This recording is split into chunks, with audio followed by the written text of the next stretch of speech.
السلام علیکم ورحمۃ اللہ وبرکاتہ۔ ناظرین، ایک بار پھر میں آپ کی خدمت میں حاضر ہوں۔ اس وقت ہمیں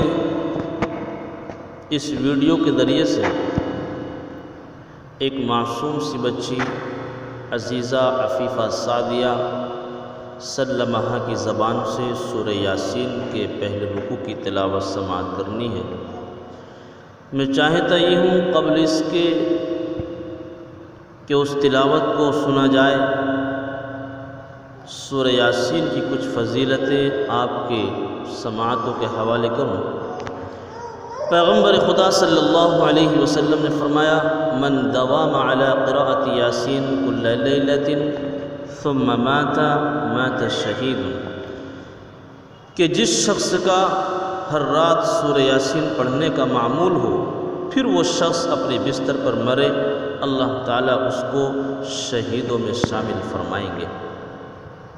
اسی طرح دوسری حدیث کے اندر پیغمبر خدا صلی اللہ علیہ وسلم نے فرمایا، من قرأ یاسین فی لیلۃ اصبح مغفورا لہ، کہ جو شخص رات کے وقت سورہ یاسین پڑھ لیتا ہے، وہ اس حال میں صبح کرتا ہے کہ اس کے پچھلے صغیرہ گناہ بخش دیے جائیں گے۔ تو سورہ یاسین کی بہت ساری فضیلتیں ہیں، جس میں سے ایک فضیلت یہ بھی ہے کہ اللہ کے نبی صلی اللہ علیہ وسلم نے فرمایا،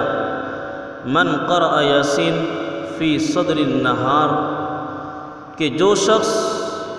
دن کے شروع حصے میں سورہ یاسین پڑھ لیتا ہے، اس کے پورے دن کی ضروریات پوری کر دی جاتی ہے۔ اس لیے ہمیں چاہیے کہ ہم اگر چاہتے ہیں کہ ہمارے دن کی ضروریتیں پوری ہو جائیں، تو صبح سویرے اٹھ کر کے ہم قرآن مقدس کی اس سورت یعنی سورہ یاسین کی تلاوت فرما لیا کریں۔ دوسری حدیث کے اندر، جس حدیث میں قرآن کریم کی اس سورت کو قرآن کریم کا دل کہا گیا ہے، فرمایا اللہ کے نبی نے کہ ہر شے کا ایک دل ہوتا ہے،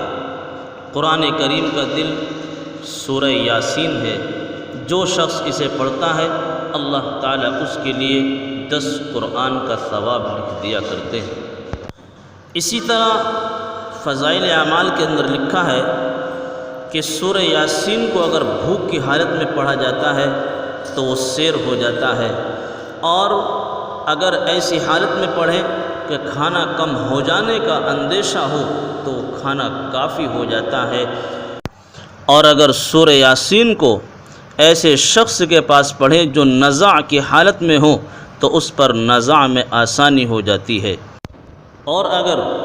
سورہ یاسین کو ایسی عورت پر پڑھیں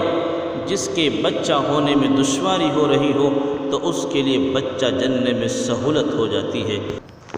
آئیے مختصر سی فضیلتوں کے بعد اسی سورہ یاسین کے پہلے رکوع کی تلاوت سنتے ہیں عزیزہ عفیفہ سعدیہ سلمہ سے۔